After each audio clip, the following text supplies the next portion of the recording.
নমস্কার বন্ধুরা, ভারতীয় শেয়ার বাজারে আপনাদের সকলকে স্বাগত জানাই। তো আমাদের আজকে প্রথম স্টক হচ্ছে কেপিআইটি টেকনোলজি।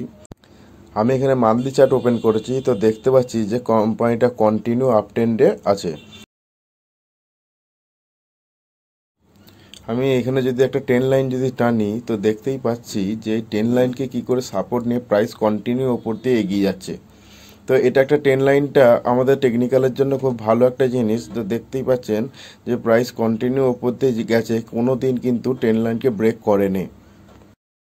তো এরপরে আমরা দেখব যে প্রাইসে কোথায় সাপোর্ট, ইনিশিয়াল সাপোর্ট লেভেল আছে। তো আমরা দেখতে পাচ্ছি যে 1147 লেভেলটা প্রথম সাপোর্ট লেভেল হিসাবে কাজ করছে বা আগামী দিনে করতে পারে।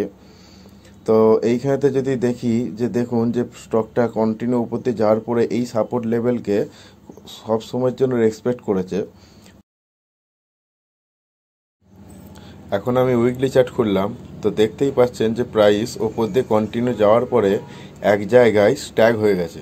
তো হয়ে যাওয়ার পরে আবার প্রাইস পড়ে, ওপর থেকে প্রাইস পড়ে ধাপ বাই ধাপ পড়তে পড়তে 1147-এর কাছে সাপোর্ট নিয়ে 1400 পর্যন্ত হাই করে প্রাইস এই জায়গাতে দাঁড়িয়ে আছে।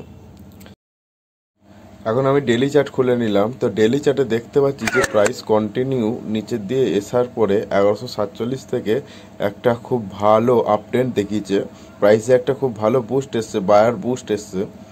তো দেখতে পাচ্ছি যে 1329 পর্যন্ত হাই করছে আর 1147 পর্যন্ত যাচ্ছে। তো এই যে 1329 লেভেলটা যদি ব্রেক করে যদি দাঁড়িয়ে থাকে, তাহলে একটা আপ ট্রেন্ডে যাওয়ার সম্ভাবনা আছে। 1329 থেকে এই 1329-31 থেকে একটা ভালো টার্গেট আমরা পেতে পারি। 1878 লেভেল 41% মতো টার্গেট হবে লং টার্মে।